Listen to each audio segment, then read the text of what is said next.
up, everyone, and welcome back for another lesson. I'm Miss Bond, and I'm a teacher at Anderson Avenue Elementary School. Today I'm with my class, and we're so excited to get started on our poetry lesson. Our college and career readiness standard for today is RL.5.5, and we will explain how a series of chapters, scenes, or stanzas fit together to provide the overall structure of a particular story, drama, or poem. So if we're focused on poems today, which one of these do you think we're going to be focused on? Chapters, scenes, or stanzas? Stanzas. Very good. Our I can statement is I can explain how a series of chapters, scenes, or stanzas fit together to provide the overall structure of a particular story, drama, or poem. And we're focused on that poem aspect of this stanza. Our essential question is, how are the parts of this story connected? So how are the scenes connected, and how do they build on one another to tell us the story, right? To tell us the beginning, middle, and end. Poetry is a type of literature written in lines and stanzas. These are also known as poems. Poems can tell stories, describe events or topics, contain rhyming words, contain specific rhythms, contain repetition. Lines in a poem are grouped into stanzas. The lines and stanzas in poetry build on one another to help the reader understand the story and or the author's message or theme. All right, let's start reading. I was down by the lake with my favorite new pole and threw out one more cast before I headed for home. Soon the mightiest tug snagged on my line, and I struggled to stand as the reel screamed and whined.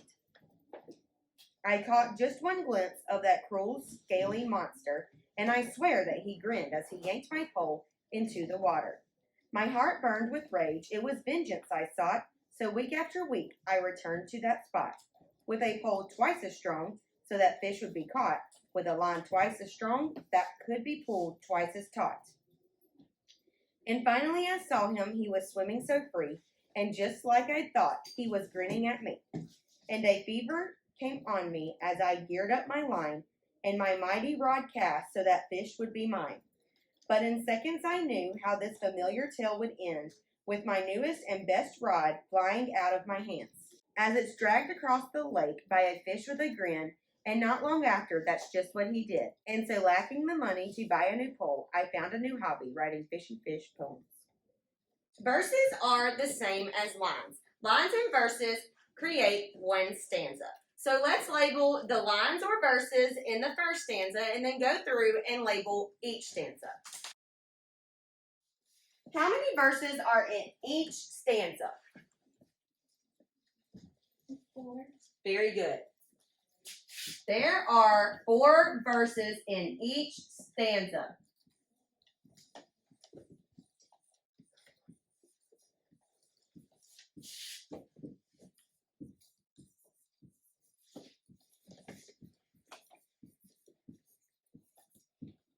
How many stanzas are in the poem total? 10. Beautiful. There are 10 stanzas in the poem. And stanzas are different from verses. How? They're different from stanzas because verses are the lines in the stanza. And the groups of the verses create that stanza.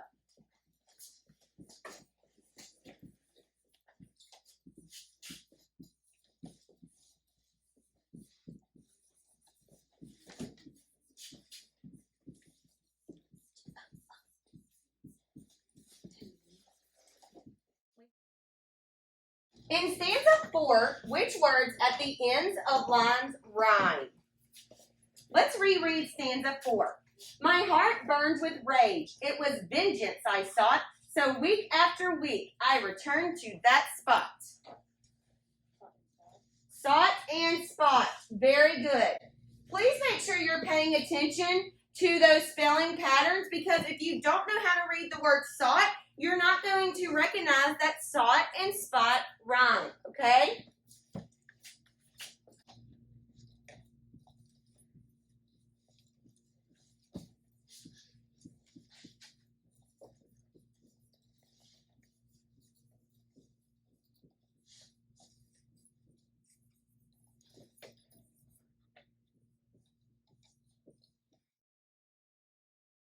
Poems poems can kind of be similar to stories in the fact that they still have, some of them still have a beginning, a middle, and an end, and we can identify and notice the clear events that are taking place, okay?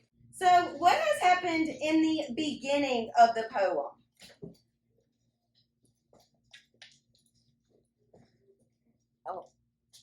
In the beginning of the poem, there's this man who goes to this lake to fish and sees a really big fish. He tries to catch it, but loses his fishing pole trying to. And what happens next?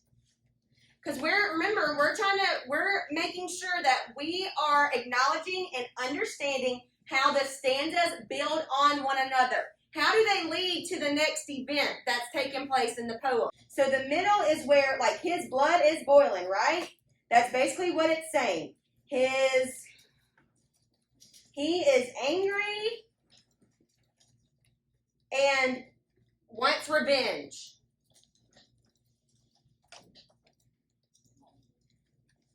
And how does he plan to get revenge? And what? To do what? What is the pole going to help him do? Yep.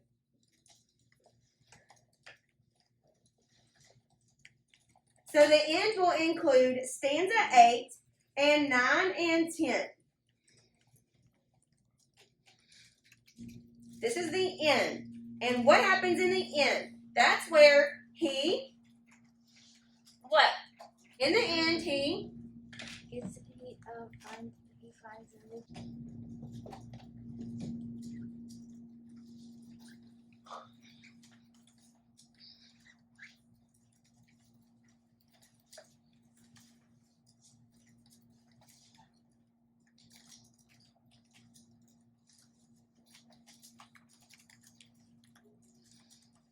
Okay, this caused him to find a new hobby. So we have our beginning, our middle, and our end labeled in our poem. And then in the last stanza, what does that last stanza tell us about the speaker? What does that last stanza tell us about the speaker? The last stanza says, "And so lacking the money to buy a new pole, I found a new hobby, writing fishy fish poems." So since he can't afford a new poem, he's like, forget it, right? I'll just start writing poems about fish instead of actually fishing for them.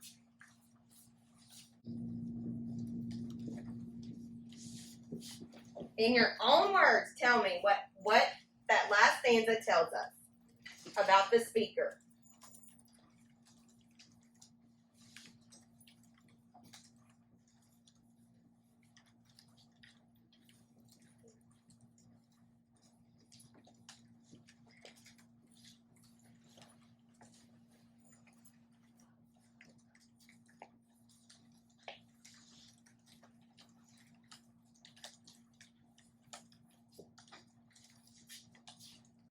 How are stanzas 3 and 9 significant to the speaker in the poem?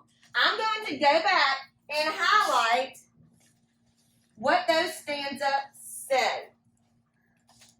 3 and 9. Let's read them. "I caught just one glimpse of that cruel, scaly monster, and I swear that he grinned as he yanked my pole into the water." Stanza 9 says, "As it's dragged across the lake by a fish with a grin, and not long after, that's just what he did." Both tell us that the fish yanks the speaker's pole into the water. In stanzas 3 and 6, what does the speaker mean by saying that the fish grinned? What do you think he means in stanzas 3 and 6 by saying, "And I thought he was grinning at me"? What does he mean? What is the man thinking the fish is doing? Why does he think the fish is smiling?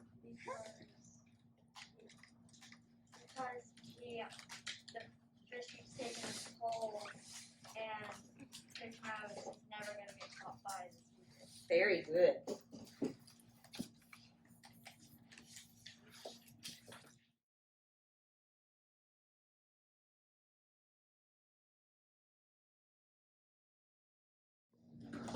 That is all for our poetry lesson today. Great job, and we'll see you back here next time.